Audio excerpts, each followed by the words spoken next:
महक धड़कते दिल से आवाज दी थी। ये महक सच में वो नहीं थी जिससे उसने मोहब्बत की थी। गर्दन और चेहरे की हड्डियां साफ दिखाई दे रही थीं। वो बहुत सूख चुकी थी। उसकी आंखों के नीचे गहरे काले गड्ढे गालों तक आ रहे थे। उसके होठों पर मिट्टी मिट्टी जैसी लिपस्टिक, सिया होठ जो रंग चांदी की तरह चमकता था, उस पर परत सी जमी हुई थी। उसके ब्राउन लंबे रेशमी बाल उजड़े हुए थे। अफ़ान की आंखों से आंसू निकले थे। अगर वो बिना पहचान और देखभाल के महक को देखता तो पहचान नहीं पाता। महक, तुम यहाँ। ये सब अफ़ान को अल्फाज नहीं मिल रहे थे। महक भी सिसकती हुई दीवार से लगी थी। महक, महक नहीं, नीलम हूँ। महक की कपकपाती आवाज ने उसे पत्थर किया था। मेरे साथ चलो। अगले ही पल अफ़ान ने उसका हाथ पकड़ना चाहा था। जब वो हड़बड़ाकर पीछे हुई थी। आप खुद को गंदा मत करिए। मैं महक नहीं हूँ, नीलम हूँ। महक मर चुकी है। अल्फाज नहीं, जहरीला तीर था। फिजूल बातें मत करो, सब ठीक हो जाएगा। मेरे साथ चलो महक। अफ़ान ने नरमी से कहते हुए उसका हाथ पकड़ना चाहा था तो महक और पीछे हुई। जगह ना मिलने पर दीवार से टकराई थी। अफ़ान ने फिर उसका हाथ पकड़कर अपने साथ खींचा था। जब वो जोर लगाते हुए अफ़ान से हाथ छुड़ाकर चिल्लाई थी, आपकी समझ नहीं आ रहा। महक नहीं हूँ मैं, नीलम हूँ। आवाज़ आंसुओं से बहकर निकलने लगी थी। महक। अब की बार अफ़ान का लहजा सख्त हुआ था। वो महक को काबू करना चाहता था, मगर महक काबू में ना आती हुई अफ़ान को पीछे करने लगी थी। नहीं हूँ मैं महक, नीलम हूँ। जाओ यहाँ से, एक जिस्म फरोश औरत, जाओ, मैं यहीं रहूंगी। वो दीवारों की तह अफ़ान के पीछे धकेल रही थी जब अफ़ान का हाथ घूमा और महक लड़खड़ाकर जमीन पर गिरी। चेहरे पर हाथ रखे अफ़ान को देखने लगी जो उसे घूर रहा था, पर ज्यादा जोर से नहीं मारा था। हर बार बहस करनी जरूरी है, कभी तो मेरी बात मान लिया करो। दुश्मन नहीं हूं मैं तुम्हारा महक, अफ़ान ने कहते हुए उसके दोनों हाथ पकड़कर उसे अपने बराबर में खड़ा कर लिया था। वो बस अफ़ान को देखे गई। तुम महक हो, हमारे खानदान की लाडली महक। बस अफ़ान के कहने की देर थी कि वह अफ़ान के सीने से लगी फूट फूट कर रोने लगी थी। उसका हाथ अफ़ान की शर्ट को पकड़े खुद को सहारा दे रहे थे। अफ़ान भाई, उसके मुंह से निकले ये अल्फाज अफ़ान ने एकदम से आंखें मींची थीं। अफ़ान भाई, मैं हराम हूँ, वो कहते हुए बिलक बिलक कर रोने लगी थी। मगर मैं अब महक नहीं रही।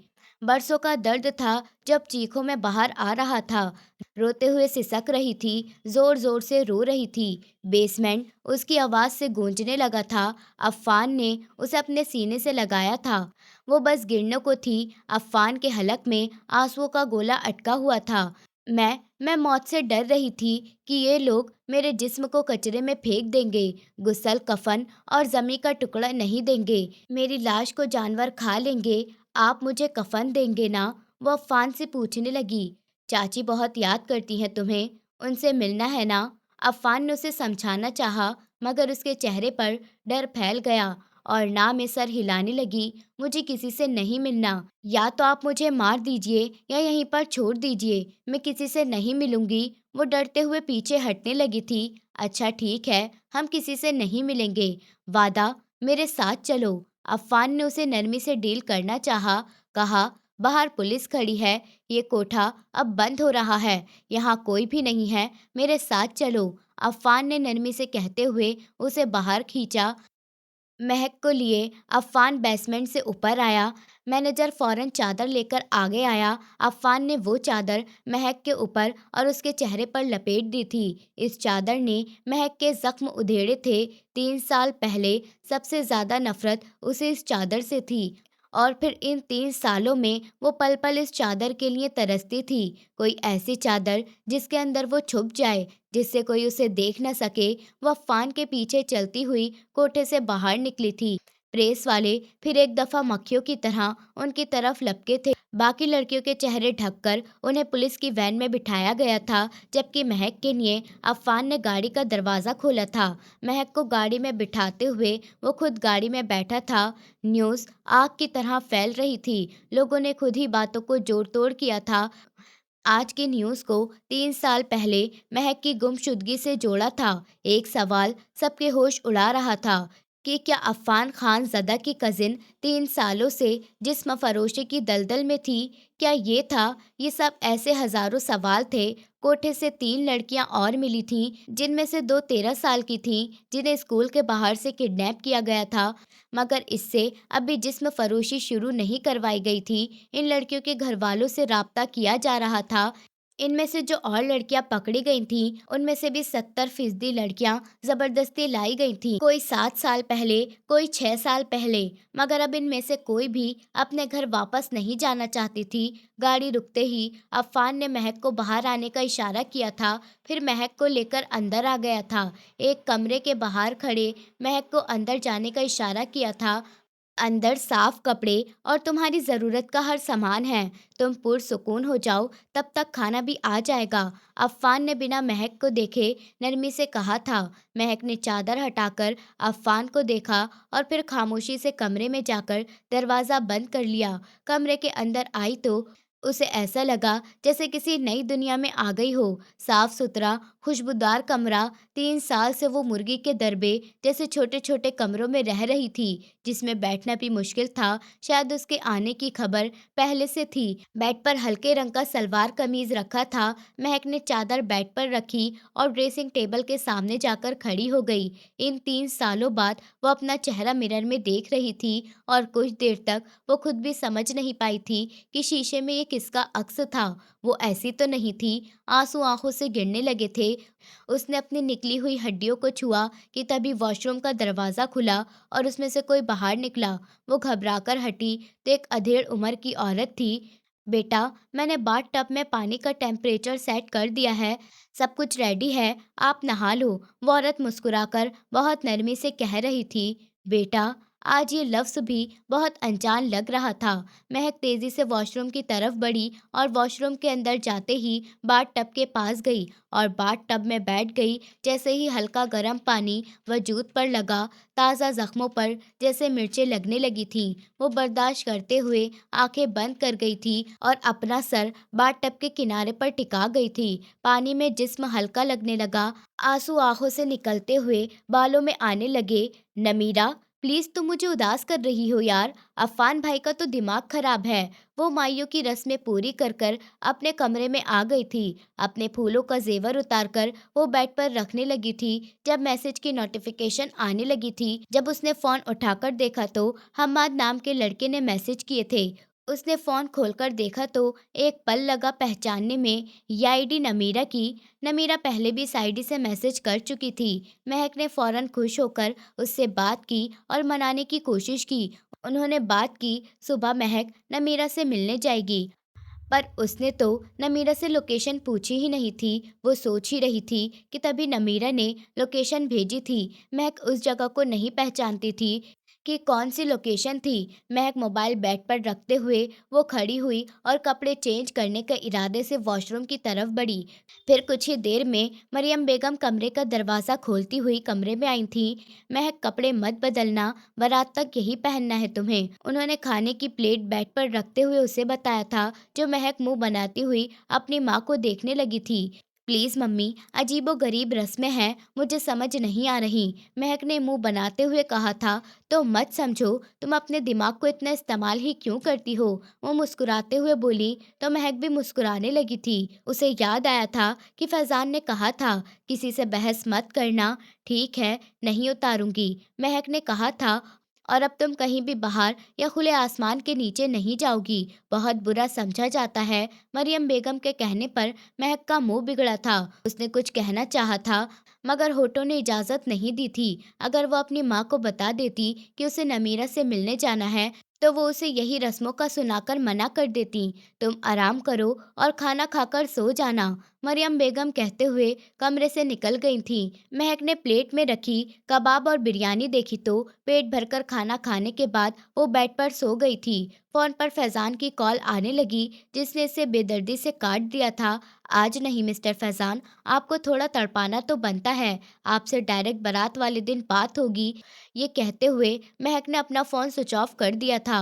बाहर से अभी भी लोगों के हंसी मजाक और गानों की आवाज़ आ रही थी। अपने फ्यूचर के बारे में सोचती मुस्कुराती कब सोई उसे पता ही नहीं चला था।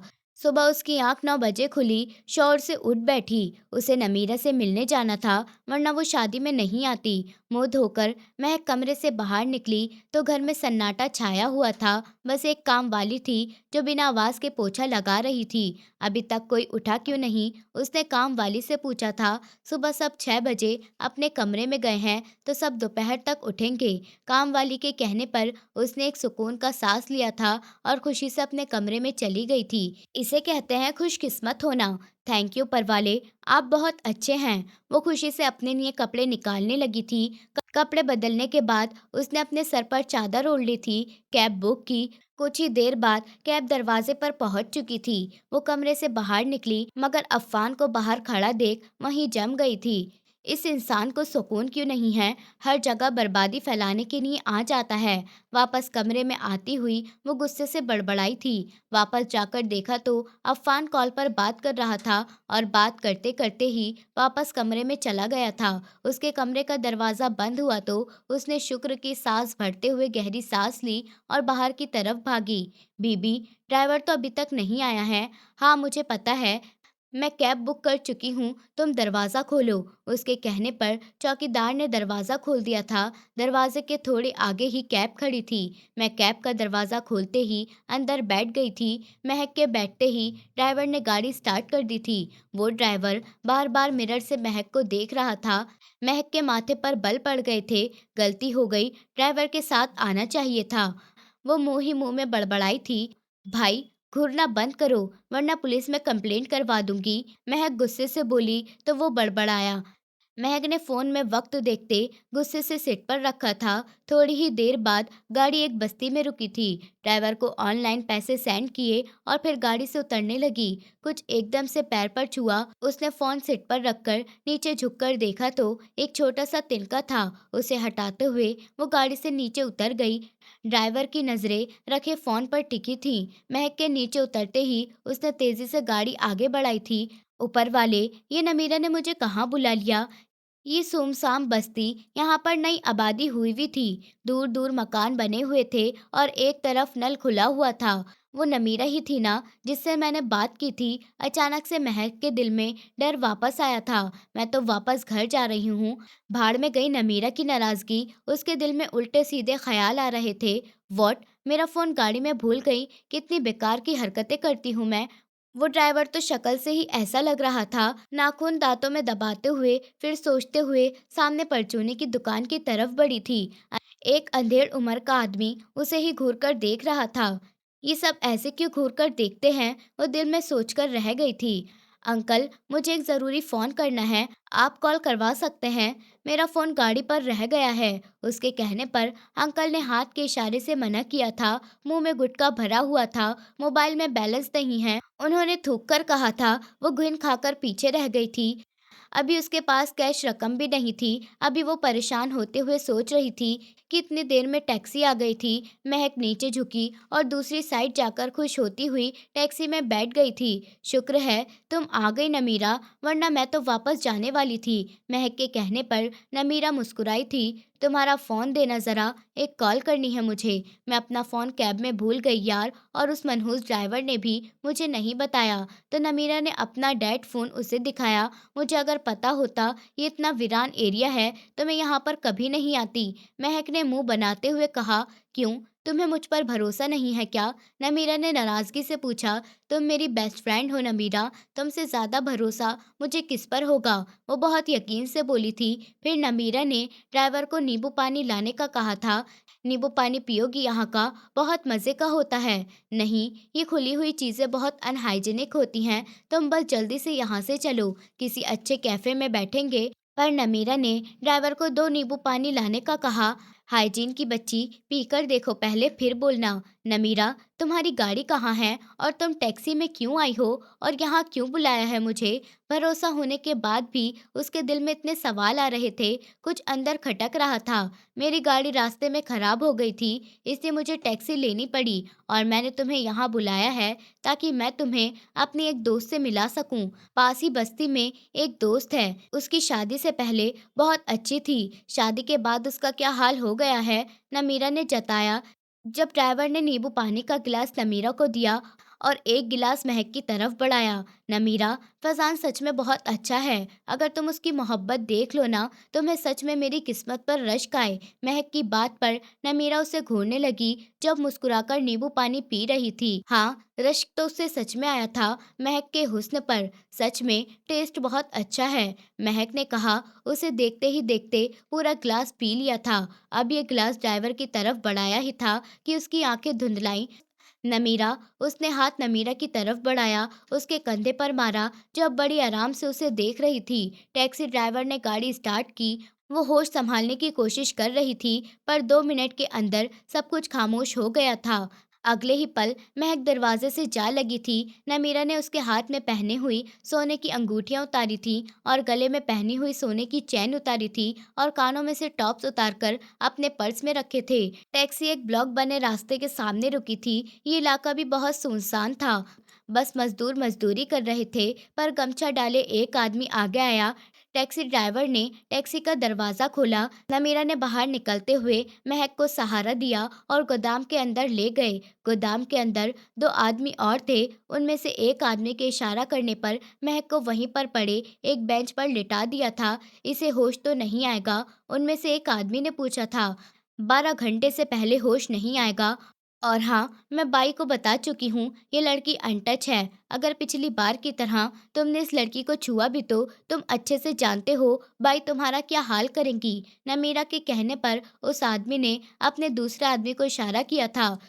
दूसरे आदमी ने उस आदमी को लाकर नोटों की गड्डी दी थी।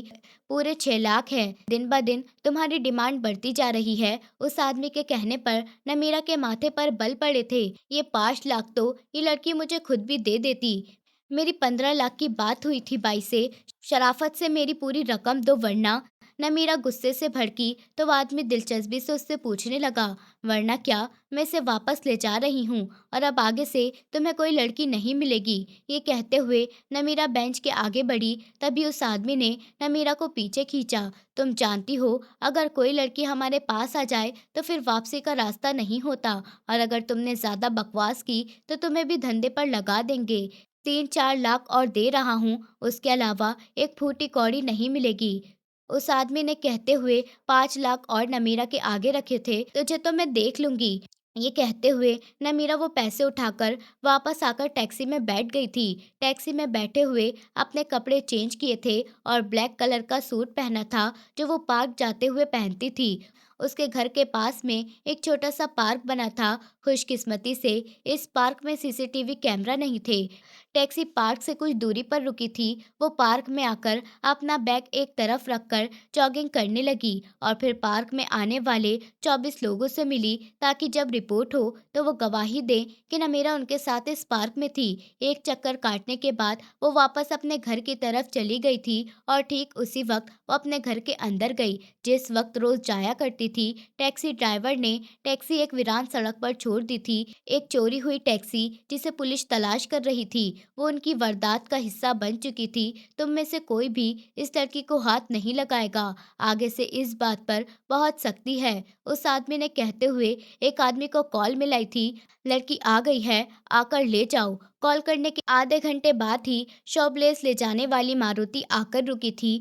वो दोनों आदमी मारुति में सामान भरने लगे थे और इसी सामान भरते हुए बीच में सफेद कपड़ों में लिपटी हुई महक को स्लैब के नीचे इस तरह से लिटाया था कि सांस भी ना रुके और वो किसी को देखे भी ना। ये काम इतनी सफाई से किया जा रहा था जैसे रोज किया जाता हो, और सच्चाई भी यही थी। ये इनका रोज का काम था।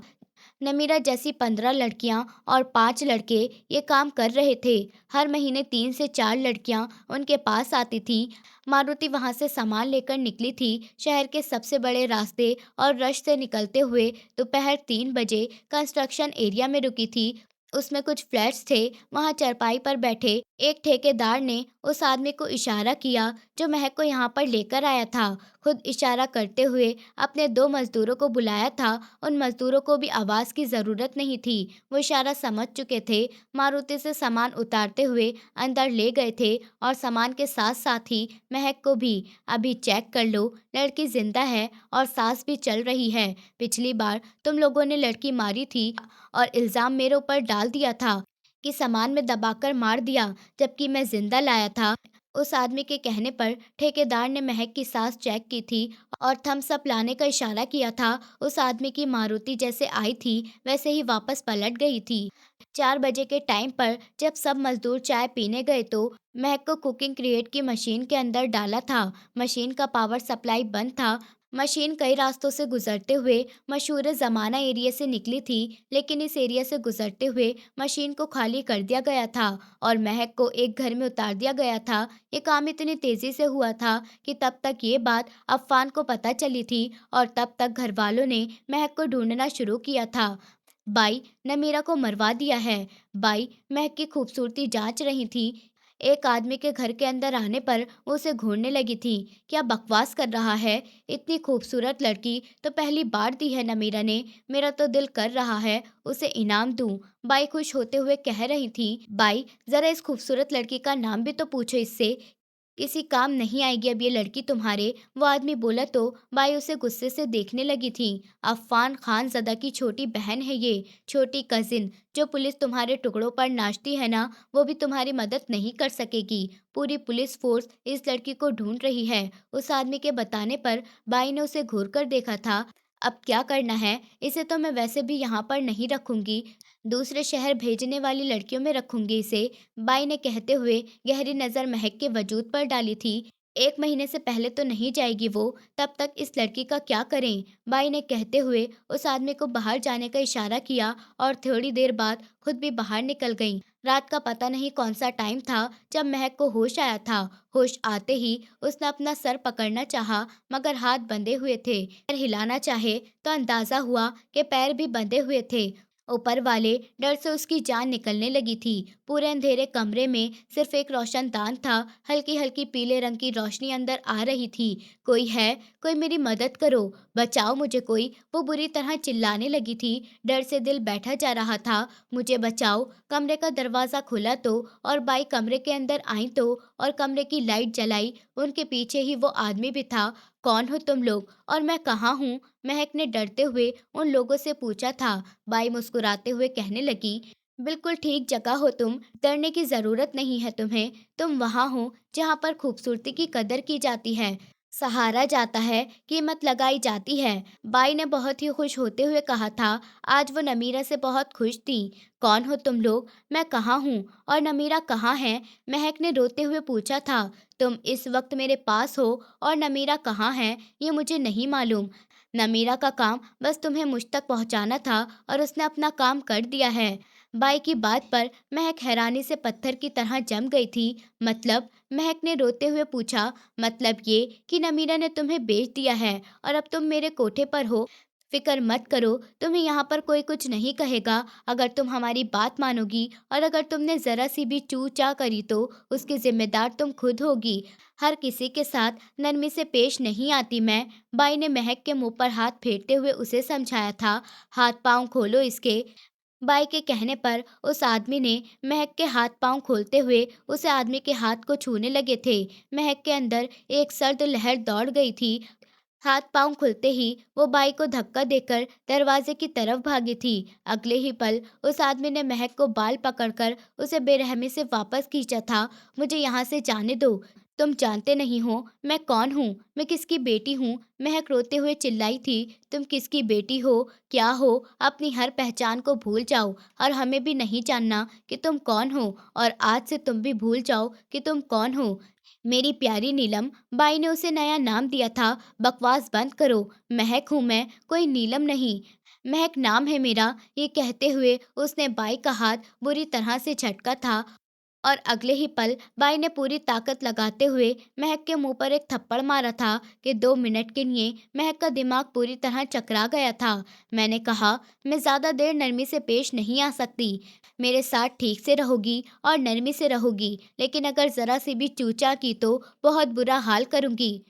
लेकिन अगर ज़रा से भी चूचा की तो बहुत बुरा हाल करूँगी तुम्हारा। महक, तुम्हारा अंजाम बहुत बुरा होगा। तुम बस एक दिन इंतज़ार करो, फिर तुम जेल की सलाखों के पीछे होगी। अफ़ान खानज़दा मेरा कज़िन है, उसके एक इशारे पर तुम्हारे 36 टुकड़े हो जाएंगे। महक के कहने पर अचानक ही बाई ने मुस्कुराते हुए महक के बाल दबोचे थे और सर दीवार पर दे मारा। महक के मुंह से एक ज़ोरदार चीख निकली थी। महक के दीवार में सर मारकर वो कमरे से बाहर निकल गई थी और उस आदमी को भी आवाज लगाकर बुलाया था। एक बार फिर कमरे में खामोशी थी, सिवाय महक की रोने की आवाज के। उसके पास कुछ भी नहीं था। उसे अपनी परछाई से भी डर लग रहा था। वो रात महक ने डर कर एक कोने में रोते हुए गुजारी थी। वो आदमी भागता हुआ बाई के पास आया था। बाई ने मोबाइल से नजर उठाकर उसे देखा था। इंस्पेक्टर से खबर मिली है अभी कि शहर के सारे कोठों पर रेड मारी जाने वाली है। उस आदमी के बताने पर बाई के माथे पर बल पड़ा था। बाई, इस लड़की को गायब करो, वरना सब खत्म हो जाएगा। अफ़ान खानज़दा कोई छोटा आदमी नहीं है जो हम उसे रास्ते से हटा सकें। उस आदमी की बात को समझते हुए भाई ने हाँ में सर हिलाया था। अचानक ही कमरे का दरवाजा खुला था। महक, जो एक कोने में डरी हुई बैठी थी, उस आदमी ने महक का हाथ दबोचा था।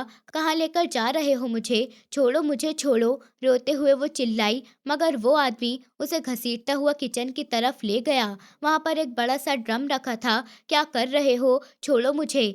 महक फिर चिल्लाई थी। ड्रम खाली था। उस आदमी के इशारे पर 2 आदमी और अंदर आए थे। उन्होंने महक की टांगें मोड़ी और हाथों के साथ बांध दिया, कुछ इस तरह कि महक के घुटने उसके सीने से लगे थे और फिर महक के सर को घुटनों में ही दबा दिया था। एक गठरी की तरह उसे बांध दिया था, कुछ इस तरह कि महक को लग रहा था उसका सांस घुट जाएगा। आंसू तेजी से महक की आंखों से निकलने लगे थे। उस आदमी ने महक को बेहोशी का इंजेक्शन लगाकर उसे ड्रम में डाला था और ड्रम के बीच में एक रबर और लोहे की स्लेट लगाई थी और फिर इसी ड्रम में पानी भर दिया था। ड्रम के निचले हिस्से पर छोटे छोटे से सुराख थे। ऑक्सीजन अंदर जाने के लिए इंस्पेक्टर के खबर देने के बराबर ही 2 घंटे बाद कोठे पर रेड मारी गई थी। बेहतरीन ऑफिसर्स रेड करने आए थे। जमीन को, दीवारों को, हर चीज को बजाकर देखा गया था और फिर आखिर में एक इंस्पेक्टर इसी ड्रम के पास आया था। ड्रम के अंदर पानी भरा था। उसने ड्रम के अंदर हाथ घुमाया तो पानी था। उसका हाथ स्लेट तक पहुंचा नहीं था।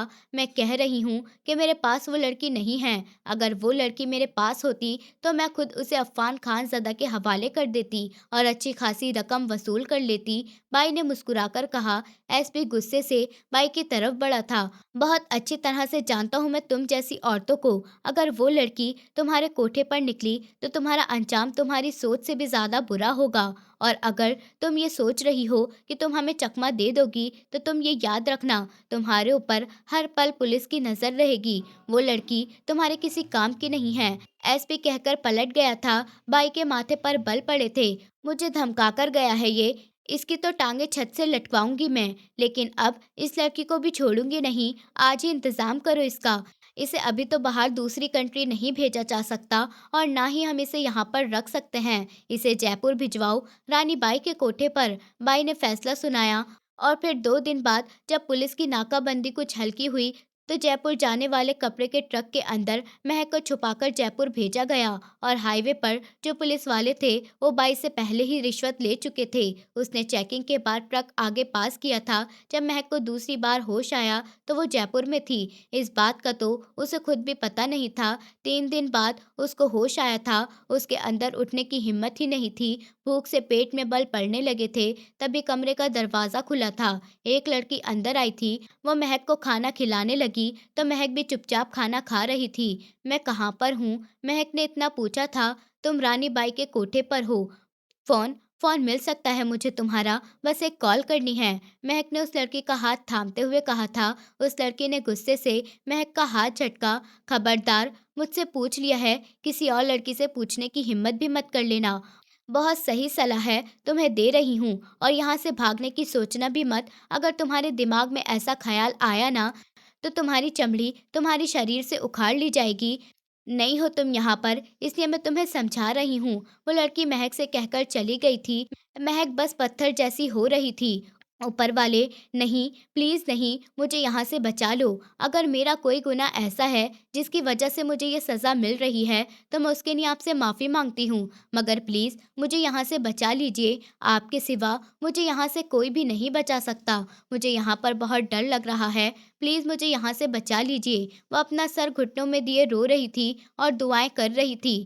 उसके मुँह से बार-बार यही अल्फ़ाज़ निकल रहे थे। एक बार फिर कमरे का दरवाज़ा खुला था। "ए लड़की, चल बाहर आ, रानी बाई मिलेंगी तुझसे।" चंदा ने उसे बाहर आने के लिए कहा था। "मुझे कहीं नहीं आना, मुझे अपने घर जाना है।" "बहुत बुरी बात है, ज़िद नहीं करते।" चंदा ने मज़े लेते हुए कहा था। उसको बहुत अच्छा लगता था जब कोई यहाँ पर नई लड़की आती थी और उसके सामने गिड़गिड़ाती थी। महक खुद नहीं उठी थी। चंदा बाई ने उसे हाथ से पकड़कर खींचा था और बाहर रानी बाई के सामने ले आई थी।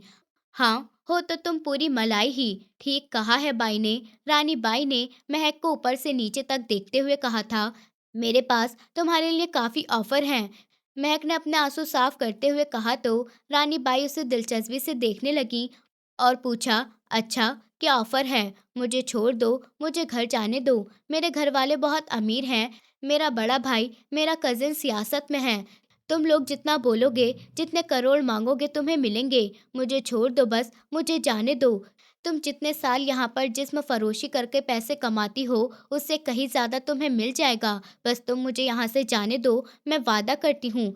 महक के कहने पर रानी बाई ज़ोर-ज़ोर से हँसने लगी थीं और उनके साथ बाकी लड़कियाँ भी हँसने लगी थीं। "तुमने सुना नहीं, मुझे जाने दो। अगर तुमने मुझे नहीं जाने दिया, तो तुम्हारी जान चली जाएगी। मेरे पापा तुम्हें छोड़ेंगे नहीं।" महक के कहने पर रानी बाई की मुस्कुराहट सिमटी थी। "देखो लड़की, बहुत हो गया हँसी मज़ाक, अब मैं तुमसे काम की बात करती हूँ। बहुत सारी बातें अपने दिमाग में बिठा लो। पहला ये कि तुम सारी ज़िंदगी इस कोठे से बाहर नहीं निकल सकती। जब तक मैं हूँ, तब तक तो बिल्कुल भी नहीं। और दूसरी बात, तुम जितना हमारे साथ कोऑपरेट करोगी, उतना ही तुम्हारे लिए आसानी होती जाएगी। और तीसरी, हमारा कोई भी ग्राहक तुमसे नाराज़ होकर नहीं जाना चाहिए। शुक्र करो तुम रानी बाई के कोठे पर आ गई हो, वरना तुम्हें तो बाहर दूसरी कंट्री भेजा जा रहा था और तुम जानती हो ना वहाँ क्या होता है। जो यहाँ होता है उससे भी ज़्यादा बड़ा वहाँ होता है। रानी बाई का कोठा अदाओं के लिए मशहूर है। जितनी जल्दी समझ जाओगी उतना ही अच्छा रहेगा। यहाँ की लड़कियाँ तो समझ गई हैं वक्त के साथ और थोड़ी मरम्मत के साथ, मगर तुम तो इतनी प्यारी हो, मुझे तुम्हारी मरम्मत करने का दिल नहीं कर रहा। ये सब तुम्हें धीरे धीरे समझ आ जाएगा और तुम जितनी सब जल्दी परेशानी समझ जाओगी, उतना ही तुम्हारे लिए अच्छा रहेगा। रानी बाई ने उँगली से इशारा किया था। चंदा एक बार फिर महक को खींचती हुई कमरे में ले गई थी। "तुम मेरा साथ दे दो। प्लीज़ मुझे यहाँ से जाने दो। तुम जितना कहोगी उतना पैसा तुम्हें मिलेगा। तुम्हारी मुँह मांगी कीमत तुम्हें मिलेगी।" महक ने चंदा का हाथ पकड़ते हुए कहा था कि तभी चंदा ने एक ज़ोरदार थप्पड़ महक के गाल पर मारा था। रानी बाई ने कहा है ना, जितनी जल्दी सब कुछ समझ जाओगी उतना ही तुम्हारे लिए अच्छा रहेगा। अगले ही पल चंदा ये कहते हुए महक को कमरे में बंद कर कर चली गई थी। अगले दिन फिर कमरे में 2 लड़कियाँ आई थीं। उसे एक बेकार से कपड़े पहनाकर तैयार किया गया था। रानी बाई ने कहा है, बहुत ख़ास मेहमान हैं, उन्हें तुम्हारी जैसी लड़कियाँ बहुत पसंद हैं। अगर तुम उनके साथ अच्छे से पेश आई ना, तो वो तुम्हें इनाम भी देकर जाएँगे। बहुत बड़ा दिल है उन साहब का। वो लड़की महक को समझा रही थी, मगर महक उसकी बातें सुनकर पत्थर जैसी जम गई थी। वो लड़की कमरे से बाहर निकल गई थी। महक ने अपने आप खुद को शीशे में देखा तो दिल धकसा रह गया था। एक बहुत ही बेहुदा बोल्ड कपड़े थे। महक को अपनी चादर की याद आई। वो इस हाल में खुद को भी खुद नहीं देख पा रही थी। महक अपने हाथों से अपने आप खुद को देखने की कोशिश की थी। किसी और के सामने तो वो कैसे ही आती। उसके होठों पर रेड कलर की लिपस्टिक लगाई गई थी और आंखों पर रेड आईशैडो और बालों पर गजरे लगाए गए थे। महक ने अपने बालों से वो गजरे नोचकर ज़मीन पर दूर फेंके थे। वो अपने जिस्म को रगड़कर खुशबू को मिटाना चाहती थी। "नहीं ऊपर वाले, मेरे पास एक मदद के लिए बस तू ही है। अगर तू ही मेरी मदद नहीं करेगा तो मैं कहाँ जाऊँगी? आप ही बताइए, मेरे पास कोई और मदद के लिए नहीं है ना? प्लीज़ मुझे यहाँ से निकाल दीजिए। प्लीज़ मेरे साथ ये सब मत होने दीजिए।" महक रोते हुए गिरी थी। आंखों पर लगाया काजल फैल चुका था। ऊपर वाले, वो रोते हुए चिल्लाई थी कि तभी हल्की सी आवाज के साथ कमरे का दरवाजा खुला था। एक अधेड़ उम्र का मोटा सा आदमी अंदर आया था। महक ने बेड की चादर खींचते हुए अपने ऊपर ढकी थी। वो महक को दिलचस्पी से देखता हुआ महक की तरफ बढ़ा था। पीछे, पीछे हटो यहाँ से। महक रोते हुए गुर्राई थी। कमरे का दरवाजा बंद करते हुए इस आदमी ने दिलचस्पी से महक को देखा था। बहुत हसीन। सही रकम वसूली है रानी बाई ने तुम्हारी। तुम तो सच में बहुत खूबसूरत हो। उतारो चलो इस चादर को। उस आदमी की बात सुनकर महक के हाथ पैर ठंडे पड़े थे। घबराओ नहीं, मैं बाकी लोगों की तरह जानवर नहीं बनता। आगे बढ़ते हुए उसने महक की चादर खींचनी चाही थी तो महक ने उसे जोरदार धक्का दिया था। तो वो आदमी गुस्से से गाली देते जबरदस्ती महक के ऊपर से चादर खींची थी। इससे पहले वो आदमी महक के ऊपर और हावी होता, महक उस पर हावी हुई थी। अपने नाखून उसके मुंह पर गाड़े थे, इतने कि उस आदमी के मुंह से खून निकला था। वो आदमी जोर से चीखते हुए खड़ा हुआ था और मुंह से गंदी गंदी गालियां देता हुआ बाहर को भागा था। महक दीवार से टेक लगाकर रोने लगी थी। बाहर शोर मच गया था और कुछ ही देर में रानी बाई हाथ में चमड़े की बेल्ट लेकर अंदर आई थी।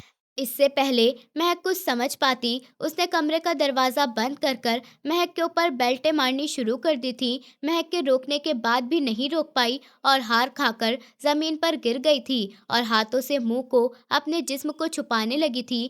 लेकिन रानी बाई का हाथ तब तक नहीं रुका था जब तक महक बेहोश नहीं हो गई थी और रानी बाई का हाथ नहीं थक गया। गुस्से से गाली बकते हुए उसने बाहर का दरवाजा खोला तो बाहर लड़कियां खड़ी थीं। रानी बाई को देखते ही वो इधर उधर भागी थी। रानी बाई के जाने के बाद वो कमरे में आई तो महक बेहोश पड़ी थी और उसका खून बह रहा था। सब लड़कियां मुंह पर हाथ रख गई थीं। जितना बुरा हाल महक का किया था रानी बाई ने, उतना बुरा हाल आज तक किसी लड़की का नहीं हुआ था, क्योंकि आज तक महक जैसी जुर्रत किसी ने भी नहीं की थी। सब लड़कियों को हटाते हुए चंदा अंदर आई थी।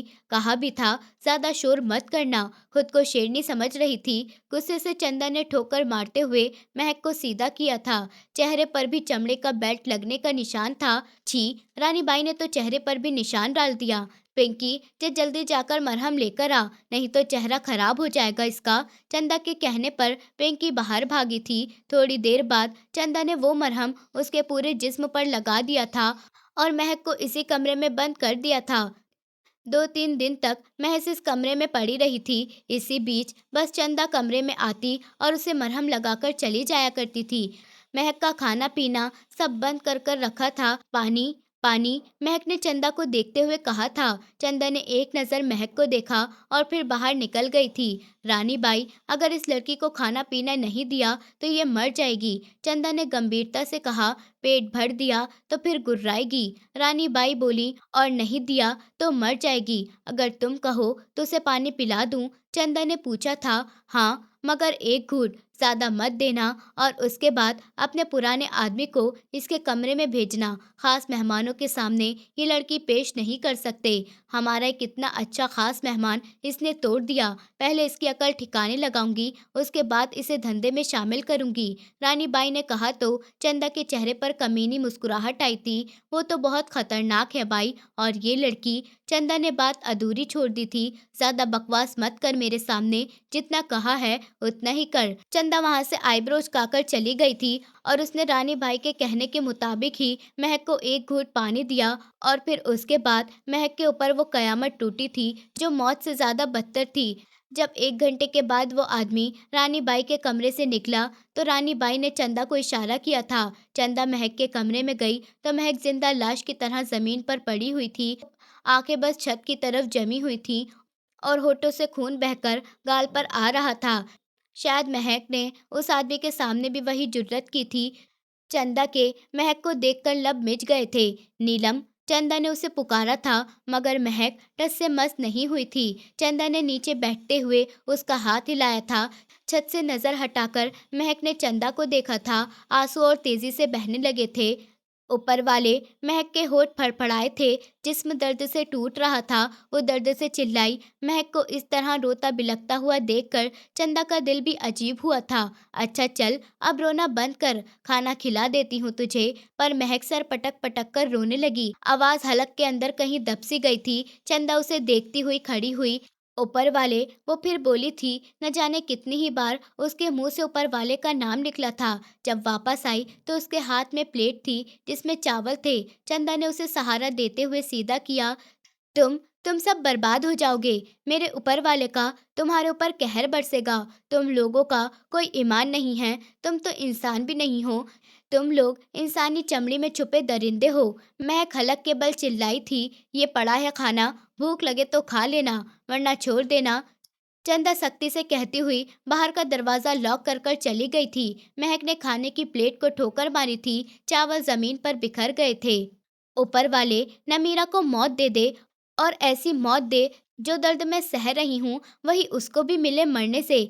उसके बोटी बोटी नोचे जाने का दर्द हो, उसे वो दर्द हो कि वो मौत मांगे और उसे ना मिले। अपने बाल मुट्ठी में दबाकर वो जोर जोर से नोचने लगी थी। वो बिल्कुल निढाल थी।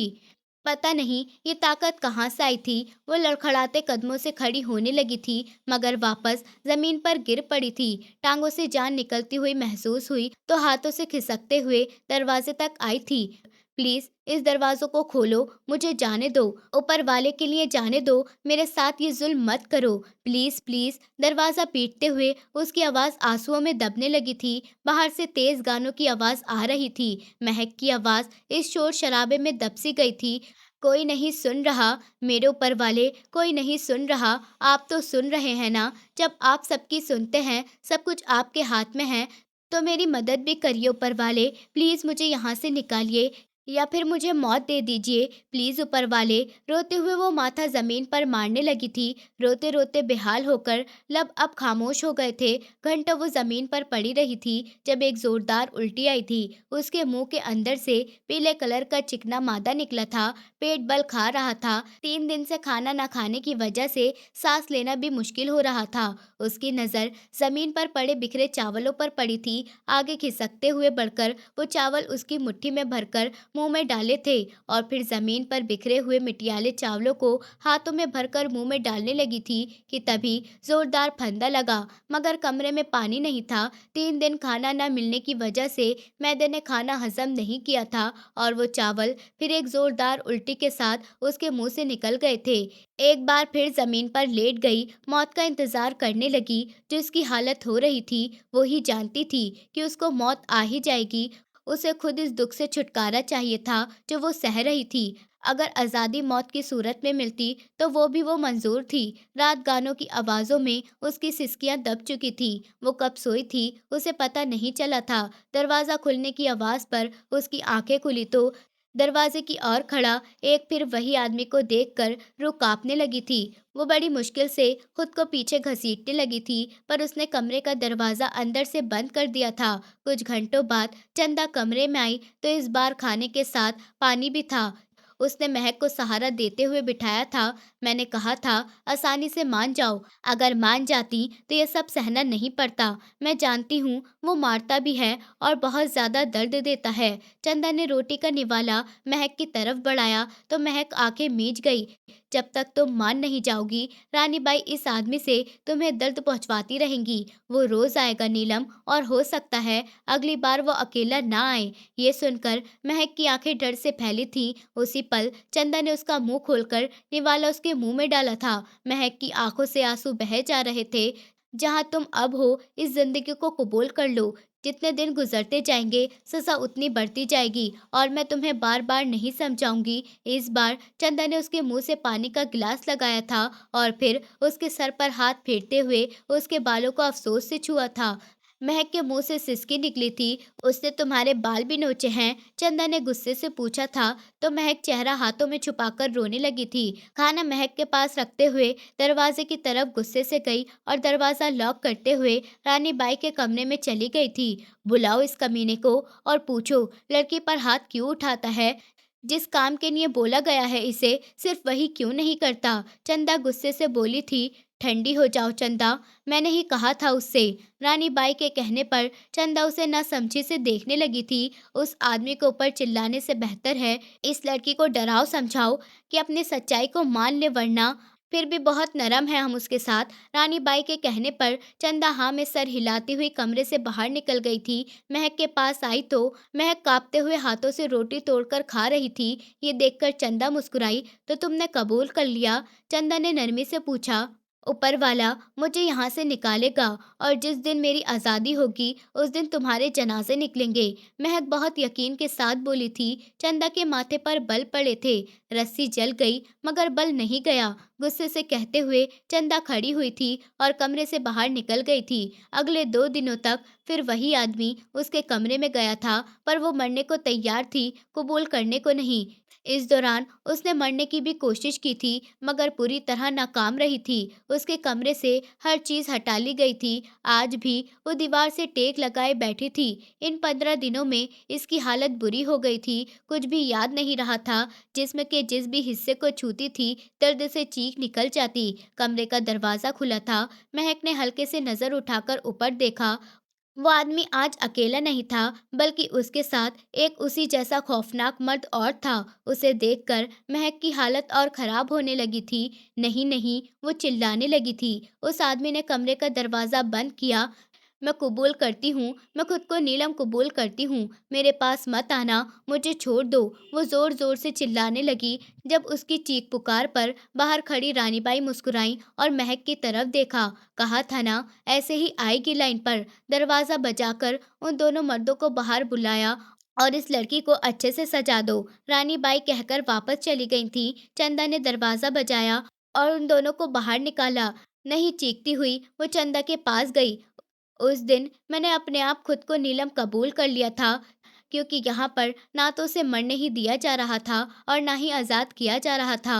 उसके पास कोई रास्ता नहीं बचा था। मौत भी तो उसके बस में नहीं थी जो वो खुद को खुद ही ख़त्म कर लेती। उस दिन उसे नीलम बनते हुए इस बात का एहसास हुआ था कि हर लड़की ही महक से नीलम बनी थी। कुछ तो बिल्कुल मासूम और बेकसूर थी, तो किसी के सौतेले बाप ने उन्हें बेच दिया था, तो कोई यतीम खाने से उठाई गई थी, कोई नौकरी ढूंढने के चक्कर में गलत हाथों में पड़ी थी, तो कोई महबूब के झांसों में। उसने यहाँ पर मौजूद हर महक की कहानी सुनी थी।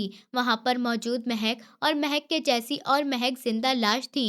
एक कठपुतली जिसे एक मशीन की तरह इस्तेमाल किया जाता था और बदले में इन्हें सिर्फ एक वक्त की रोटी दी जाती थी। और अगर कोई ग्राहक खुश होता और इनको इनाम दे जाता तो वो रानी भाई इनसे छीन लिया करती थी, और इस इनाम के बदले उस दिन इन्हें 2 वक्त का खाना मिलता था। वो कोठा नहीं, एक दुनियावी जहन्नम था। पहले 1.5 सालों में महक ने भागने की भी बहुत बार कोशिश की थी। इसके बदले उसे दर्दनाक सजा दी जाती थी। और फिर 1.5 साल बाद कुछ ऐसा हुआ था जिसने उसे अंदर से भी महक से नीलम बना दिया था। एक ऐसा सच जिसको जानने के बाद उसने खुद को पूरी तरह से नीलम कबूल कर लिया था। वो मुसलमान औरत थी, चाहकर भी ये सबको कबूल नहीं कर सकती थी। पर उस दिन यहाँ से भागने के हर रास्ते बंद कर दिए गए थे।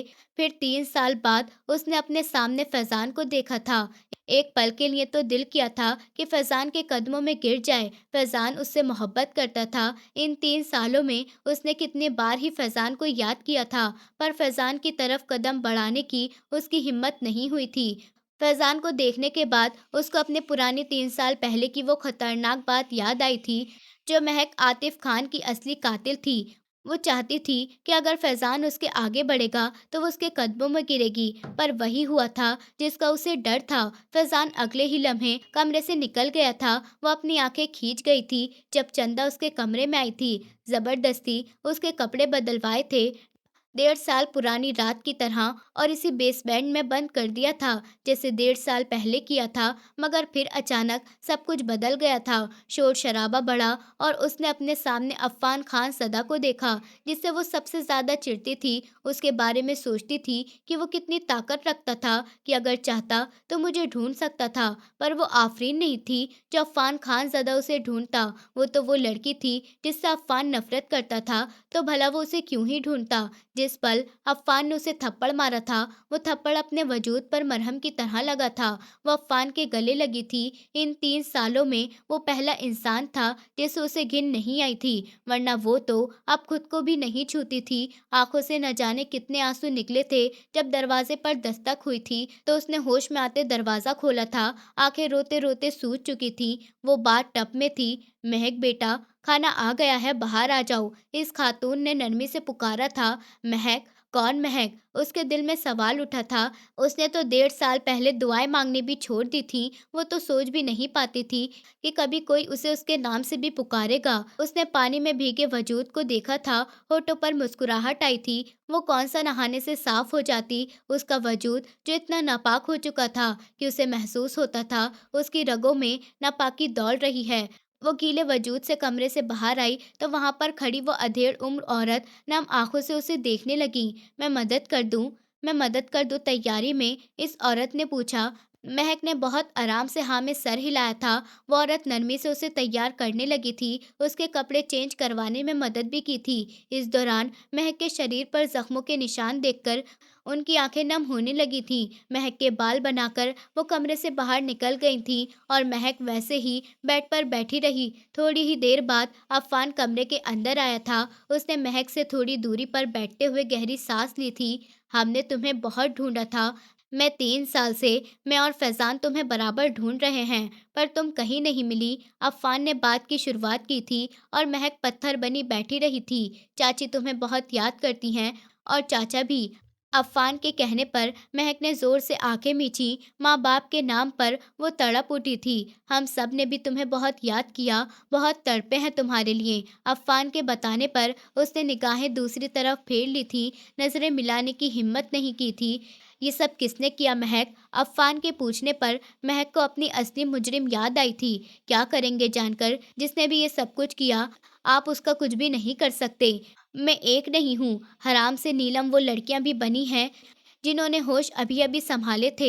अगर महक को उसकी बगावत की सज़ा मिली है, तो उन मासूम को किस गलती की सज़ा मिली जो 7 साल की उम्र में कोठे पर बेची गईं? महक की बात पर अफ़ान के होठ सख्ती से आपस में मिच गए थे। इनका ग्रुप बहुत बड़ा है, हर मोहल्ले हर गली में इनका एक आदमी होता है। आप क्या बिगाड़ लेंगे? जो उनके रास्ते में आता है ये लोग उसे मार देते हैं। महक ने खौफजदा लहजे में बताया था। तुम नाम बताओ मुझे, तुम्हारे साथ ये सब किसने किया? अफ़ान ने सख्ती से पूछा था।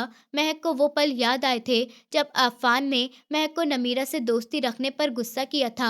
नमीरा, ये नाम सुनते ही अफ़ान की आंखों से खून निकलने लगा था। अफ़ान गुस्से से खड़ा हुआ था जब महक की आवाज़ पर कदम रुके थे। आप उसे क्या सज़ा दे सकते हैं? ज़्यादा से ज़्यादा बस मार सकते हैं ना, पर वो मौत मेरे दर्द का बदला नहीं हो सकती। महक के कहने पर अफ़ान ने अपने चेहरे पर हाथ फेरा था। तुम फ़िक्र मत करो महक, खाना खा लेना, मुझे रात को आने में देर हो जाएगी। ये कहते हुए अफ़ान कमरे से निकल गया था। महक चेहरा हाथों में छुपाते हुए एक बार फिर रोने लगी थी। To be continued. दोस्तों, उम्मीद करती हूँ आपको हमारी कहानी पसंद आई होगी। कहानी पसंद आई है तो वीडियो को लाइक करें, चैनल पर नए हैं तो चैनल को सब्सक्राइब करें और हाँ, नोटिफिकेशन बेल को ज़रूर दबाएं ताकि अगली अपडेट सबसे पहले आपको मिले।